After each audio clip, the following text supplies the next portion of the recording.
বিএনপির চেয়ারম্যান, আমাদের বগুড়ার কৃতি সন্তান শহীদ রাষ্ট্রপতি জিয়া রহমান এবং দেশনেত্রী বেগম খালেদা জিয়ার সুযোগ্য সন্তান জনাব তারেক রহমানের নির্বাচনী প্রচারণা উপলক্ষে আজকে 7 নম্বর ওয়ার্ড কর্তৃক আয়োজিত এই পরামর্শ সভার সম্মানিত সভাপতি, আমাদের সত্য ব্যক্তিত্ব, বিএনপির চেয়ারম্যানের সম্মানিত উপদেষ্টা, সাবেক জেলা বিএনপি সভাপতি, সাবেক বলে রাখতে হবে, এটি অ্যাডভোকেট মাহমুদ সাহেবের নির্বাচন না, রেজাউলের বাদশাহর নির্বাচন না, এটা পার্টির চেয়ারম্যান এখান থেকে নির্বাচন করছেন এবং তাকে আমরা কত বেশি ভোট দিতে পারি, এটি হলো আমাদের চ্যালেঞ্জ।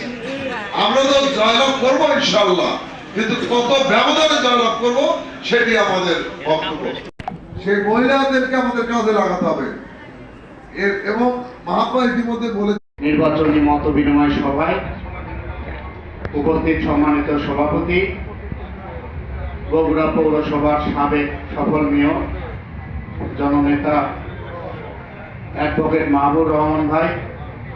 প্রধান অতিথি হিসেবে উপস্থিত রয়েছেন বগুড়া জেলা বিএনপির সম্মানিত সভাপতি জনাব রেজাউল করিম বাস, উপস্থিত রয়েছেন বগুড়া জেলা বিএনপির সম্মানিত সাংগঠনিক সম্পাদক, 7 নম্বর ওয়ার্ডের কৃতি সন্তান আমাদের প্রিয় বড় ভাই রনি ভাই সহ আমাদের সামনের যে পরিকল্পনা, সেই পরিকল্পনাগুলো যদি আমরা যদি মানুষকে সঠিকভাবে বুঝাইতে পারি, আমার মনে হয় মানুষ সর্বোচ্চভাবে ভোট কেন্দ্রে উপস্থিত হবে এবং আমাদের প্রিয় মার্কা ধানের শীষকে বিপুল করে ভোট দিয়ে জয়যুক্ত করবে। আমরা মনে করি উপস্থিতি খুবই কম হয়, এই জিনিসটা আমাদের সকলের মাথায় রাখতে হবে। আমাদের ভোটার বৃন্দকে